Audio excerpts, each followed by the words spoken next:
السلام عليكم ورحمة الله. عاملين ايه؟ يا رب تكونوا بخير وفي احسن حال. وقعة النهاردة عجيبة وغريبة وعلى جد ما تقولوا قولوا. انا على قد ما اقدر هختصرها عشان اقولها لكم كلها مرة واحدة، مش هخليها لكم على جزئين. من شدة خطورتها هقولها لكم على مرة واحدة، بس هلم فيها على قد ما اقدر. الحكاية بتاعت النهاردة حصلت برضو من زمان، من زمن يعني بعيد. كان في اخين ووالدتهم عايشين في بيت واحد. الاخين كويسين مع بعض وزي الفل ومفيش اي مشكلة بينهم خالص، ولا حتى السلايف وحشة مع بعض، بالعكس زي الاخوات والله. المهم، الاتنين شغالين والحمد لله وكويسين وبيراعوا والدتهم وزي الفل. جه واحد فيهم يعني مش عايز يشتغل قطاعي ومش عايز مش عارفه ايه، قرر انه يعمل ايه، احوش واعمل حته مشروع. وفعلا ربنا كرمه وعمل حته مشروع وأثمر، وكان مشروع كبير وبيجي زي الفل، وربنا عطاه من أوسع الأبواب.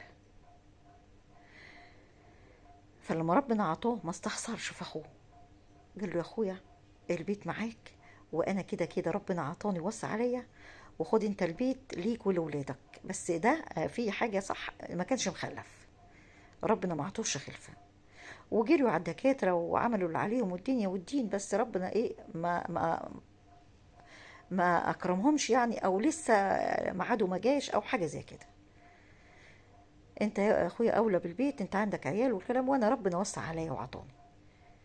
طبعا حاجه كبيره من اخ يعمل كده مع اخوه، يعني بسم الله ما شاء الله، ما فيش حد بيعمل كده قليل. والام بيجي تدعي لهم والكلام ده كله. المهم خرج من البيت على بيته الجديد او شقته او حاجه زي كده، وربنا سبحانه وتعالى وسع عليه. بس اللي ما كانش متوقع ان يحصل بينه وبين مراته نكد. كانوا عايشين في البيت ده كويسين وزي الفل، والسلايف كويسة والأخوات كويسة. ولما عزل ونقل البيت الجديد، حصل نكد بينه وبين مراته على أقل كلمة، على أقل موقف، على طول. المهم، مراته قالت له يا فلان احنا ما مش متعودين على كده، وطول عمرنا كويسين مع بعض، وده جديد علينا. طب ما نروح لشيخ ونشوف الحل اللي حصل بيننا وبين بعض ده والكلام ده كله، بدل ما تخسرني واخسر وكل كلام. قال لها لا يا ستي، انا عمري ما اخسرك ابدا. ودول شوية نكد زي زوبعة كده في شوية كوباية شاي، تفل شاي وهيروحوا في حالهم. هذا ما حصل بالحرف. المهم برضو الست غير الراجل، هو ايه صبور، بيصلي بيقرأ قرآن، وهي نفس النظام. قال لها بصي داوم على ذكر الله وصلي، بس هي ما عندهاش صبر. كل شوية النكد يزيد وهي مش مستحملة، وخصوصا ما عندهاش عيال. بس كشفوا وعملوا اللي عليهم، ما أردش ربنا. المهم قال لها طيب برضه صلي، برضه صلي، وان كنت يا بنت الناس مستعجله على الخلفه، احلك من الرباط اللي بيني وبينك وروحي ربنا يرزقك. يمكن انا الغلط فيا، يمكن مش مكتوب لنا الخلفه مع بعض، ويمكن قالت له بص على الحلوه والمره معاك، زي ما كنا على الحلوه والمره هنفضل على الحلوه والمره لغايه ما نموت، حتى لو كان العيب منك، حتى لو انا موافقه، ومش مش هسيبك حتى لو حصل ايه. والله شكلي هعمل جزء تاني، لان القصه كبيره وانا بلم فيها. المهم، حاولوا مع بعض والكلام ده كله، وهي برضو ايه مش مستحمله النكد. قال لها يا بنت الناس صلي واجري قرآن قبل ما تنامي، وتوكل على الله، ما فيش حاجه باذن الله.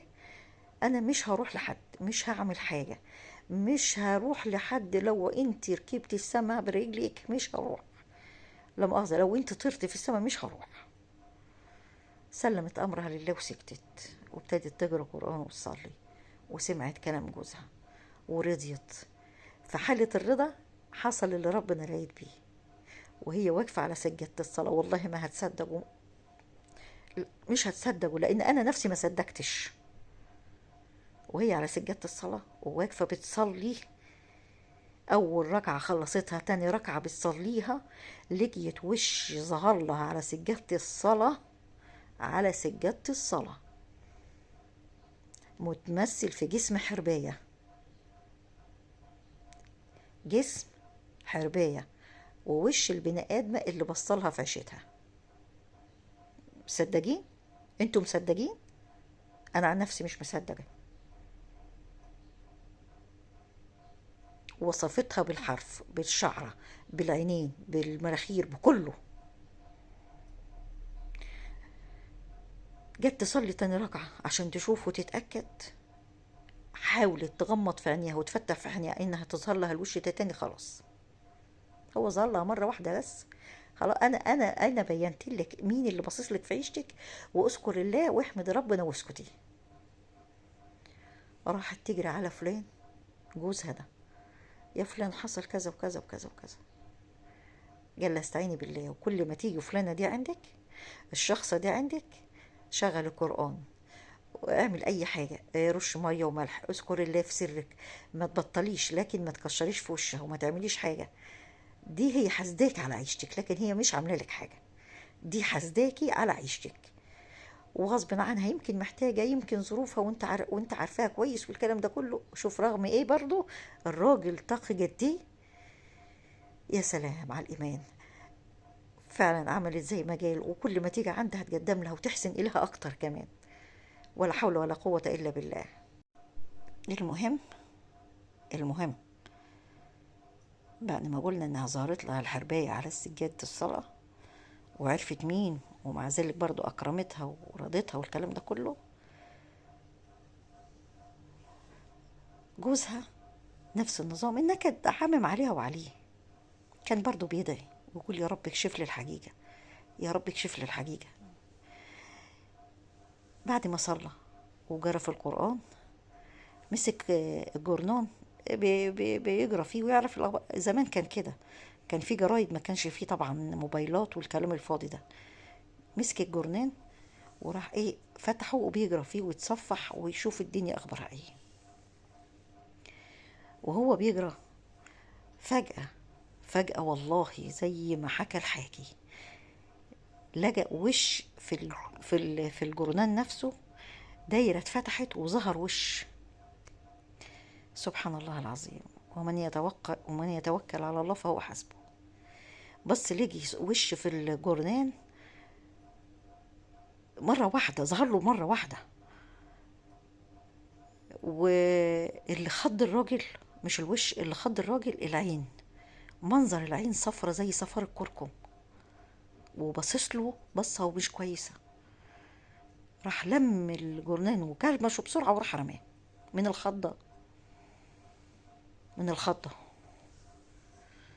عرف مين برضه بصص له في عيشته، وكان أقرب ما ليه، بدون قصد. والله اللي بيحصل ده بدون قصد، لأن هو أكرمه وعطاله والدنيا كلها، ومع ذلك بصص له بس بدون قصد.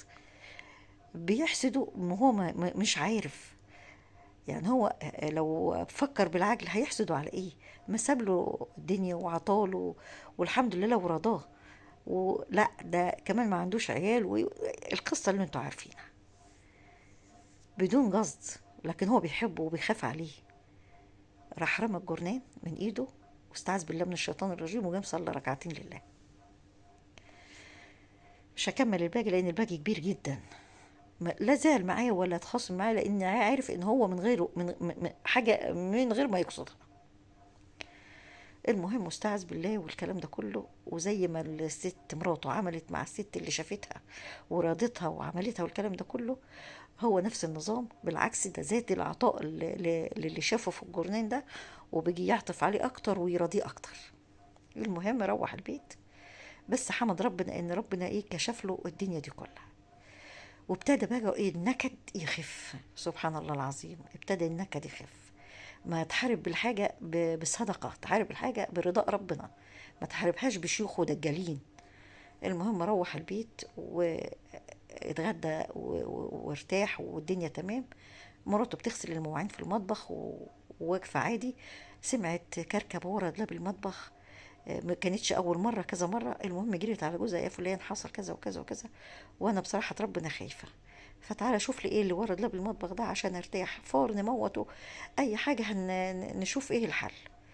فعلا جاب وراء معاها وجري وسحب دولاب المطبخ، واذ عمل معمول ولا حول ولا قوة إلا بالله. عمل معمول طلاسم ومصايب سودة. طب ايه ده كله؟ طب هو ربنا عطاله ايه يعني؟ هو اللي ربنا عطاهوله معقول يعني؟ مش الغنى الفاحش، مش للدرجة دي، مش للدرجة دي. خد العمل جلابية الناس. طبعا اللي بيجي ويروحوا عندنا كتير، لا هنشك في مين وهنعمل في مين، وهو عارف لكن مش عايز يخلي مراته تشيل من حد. لا هنشك في حد ولا هنعيب في حد ولا حاجة أبدا. ارمي توكلك على الله، وشوية كده خلص اللي في ايدك وقولي لي خلصت، نلبس انا وانتي وننزل ونحرج العمل ده جنب حيطة وندفنه تحت شوية تراب، عشان لو اتحرج واترمى ممكن حد يعدي عليه ويتأذي، ويبقى احنا كده ايه، أذينا الناس. في حد طيب بالمنظر ده؟ في حد طيب في الزمن ده حتى لو من 30-40 سنة بالمنظر ده؟